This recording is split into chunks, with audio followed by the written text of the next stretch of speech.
Good morning, welcome. I'm 207 Crawling Test, and today on the bench we got the Danchee Ridgerock, and I'm going to walk you through how to turn it from this stock into this monster crawling beast. I hope you enjoy the video, and if you like the content, please give this video a thumbs up and subscribe. Alright, so let's talk about Danchee Ridgerock stock specs. Alright, it's a crawler. It's got a 440 millimeter length. Its width, it's 230 millimeters. Height, 275. You guys can read all that. Gear ratio 40:1. It is a nice crawler out of the box. I got the booklet out here because I wanted to show you guys the stock chassis. I got the page right here. Take a look at this stock chassis, guys. I'll bring it up a little bit closer. That is the stock chassis. I was not a fan of the stock chassis originally, so I'll show you what I did to my stock chassis for any of you guys who want to grab one of these.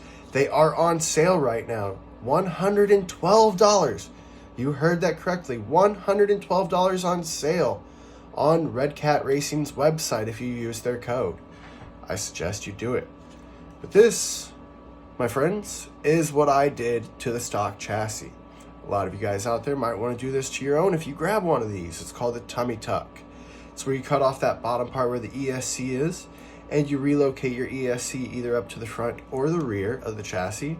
Keep your battery in here, and it gives you much greater travel height underneath the chassis.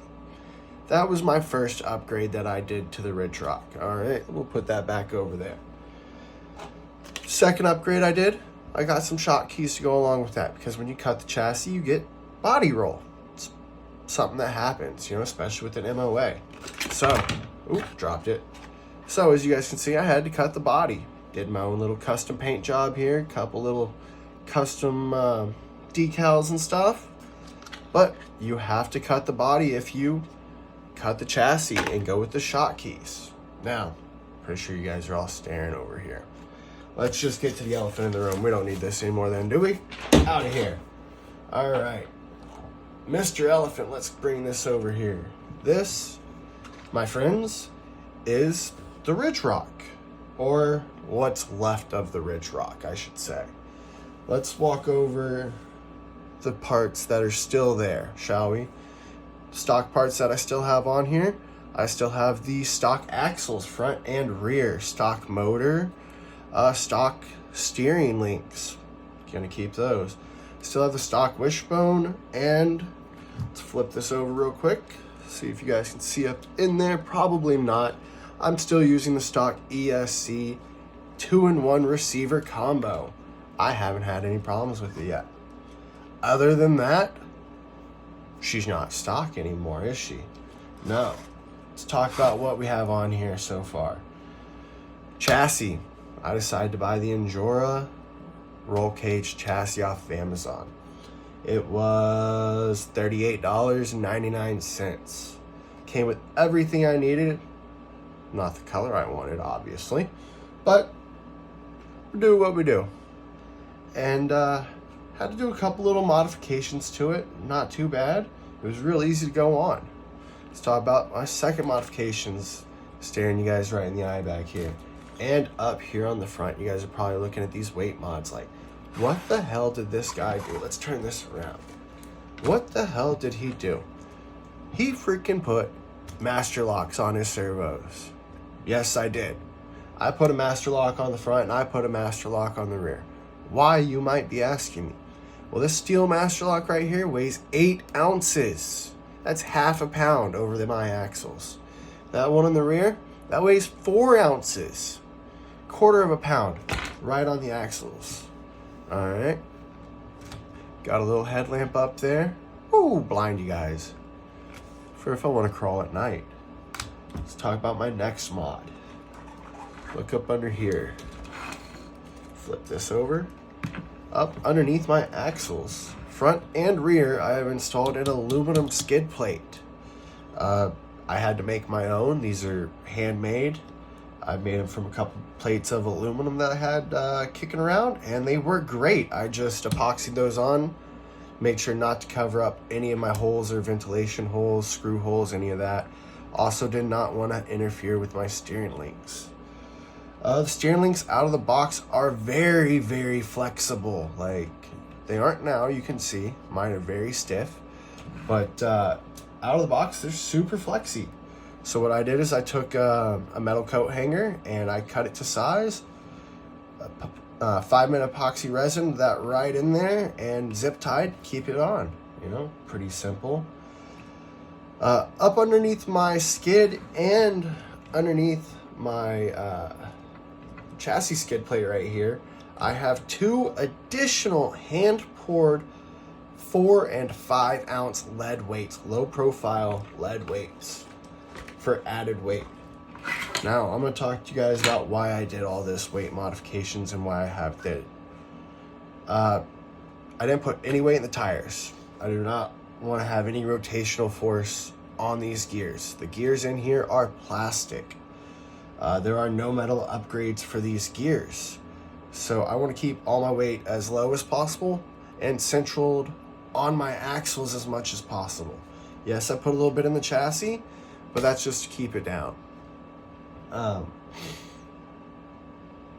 than that, the only reason I really did it is because the steel locks way more than the lead weights, or the steel weights, or the wheel weights, whatever weights you want to use. It weighs more, and it's more compact. All right, let's flip it back over and go over a couple more modifications I've done. The links, these right here, give you guys a better view. These right here are the original upper links. This is the original wishbone links that are normally front and back. I made my own high clearance links for this bad boy. All I did was I took some stainless steel straw, cut it to size, cut a couple ends, stuck them right on there with some heat. Heated it up red hot, pushed it on. I did several shock tests, friction tests, twist tests on this setup for the links, and none of them have failed yet. Not a single one. Let's go over, put this over here real quick, go over the battery. This is what comes in the box. The Hexfly 1500 lithium ion 7.4 volt battery. It's a 15C output rating, micro Tamiya or mini Tamiya plug. Plug's kind of trash, I'm not gonna lie. I don't like the Tamiya plug. Red Cat, love you guys. Battery lasts about 35 to 40 minutes depending on how you're crawling out of the box. I don't use this anymore. Let's talk about this one right here. This is the Ovonix, you can't see it, I got the Velcro on there. Ovonix 5000 milliamp, 2-cell 7.4 volt battery, 50C output rating. This is one of the biggest game changers I got. First thing for the Rich Cat. Gives me more power, gives me more runtime, and gives me better control. Alright, especially over my servos. I haven't talked about those yet, we'll get back to those in just a second. Just wanted to talk about the battery upgrades. This can handle up to a 4S. Thanks to Honest RC, shout out to you, bud. He's tested this on, up to 4S, and it can handle it. And I just haven't gone that far yet. I'm sticking with 2S for now. All right, let's go back over here to the servos. I got the 20 kg waterproof servos. They're the budget ones off of Amazon. You can get 2 for $17, I believe, if they're still on sale. Great servos. I haven't had any problems with them yet. You know, they're not the fastest. They're not the most reactive. And they're not the strongest, I wouldn't say. They're 20 kg, but I don't really need that much more than that. You know what I'm saying? This doesn't weigh 100 pounds. And then right here, I got a Dean's to Tamiya plug conversion because I don't solder. I don't have a soldering iron or the capabilities to run one currently. So, yeah, just doing that. Little bit of advice though, check your plugs if you do order these conversion plugs. They tend to be wired backwards right here. It's 2 pins, you just got to pop out, switch the plug around, push it back on. Super simple. And Last upgrade I think I really did was the tires. If you guys saw these in the last video, these are the Bully Comp tires that are released by Endura. These are the All-Star Hobby tires. These, compare them to the stock tires real quick, guys. Like, look at the difference. First of all, they're taller, they're narrower, and look at the tread. These are more trail, mud happy. You know, they'll do some basic crawling, but they're not good. These, you guys are gonna see these in a coming video. These are amazing. Like, you wanna talk about Velcro on a rock? Grab you a set of these for 40 bucks with the rim. I mean, you can't beat that, right?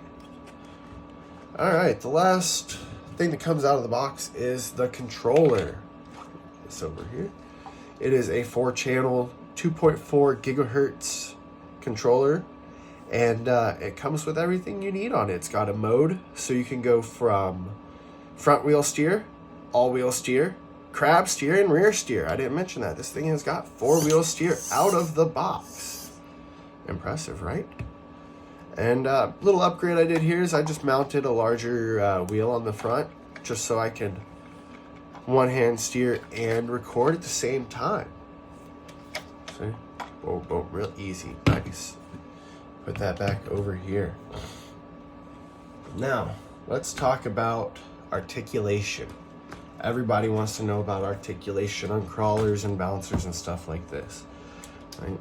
She's got some nice spring. These are the shocks that come stock. They are oil filled. I've removed the cups just to give it a little bit of sag. Some people do a pin spring mod. I didn't want to take them all apart like that. That's a bit excessive just to pop off the cup. So articulation, let's see how she does, right? Rear wheels down. That ain't bad, right? That's about, let's see, I got my ruler right here. That's 6 inches. 6 inches of solid articulation. Let's try the other way, because, you know, both sides are never the same. Another solid 6 inches of articulation. Let's check the rear. Switch you around real quick.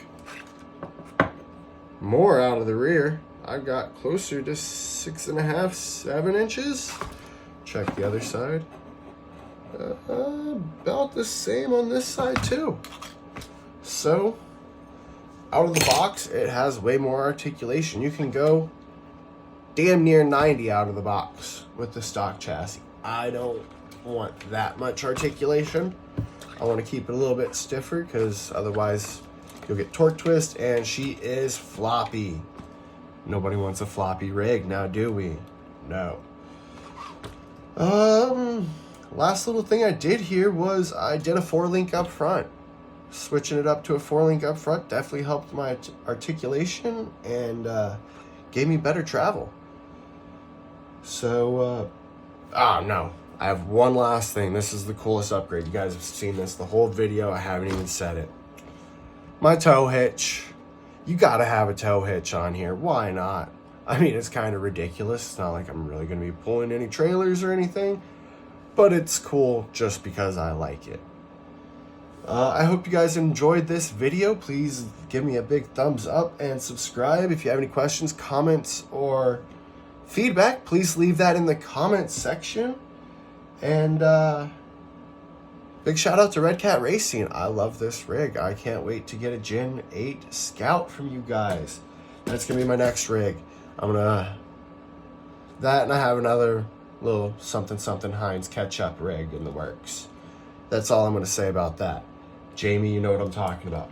Well, I think I'm gonna leave you guys with that, and you guys have a wonderful day. Peace out.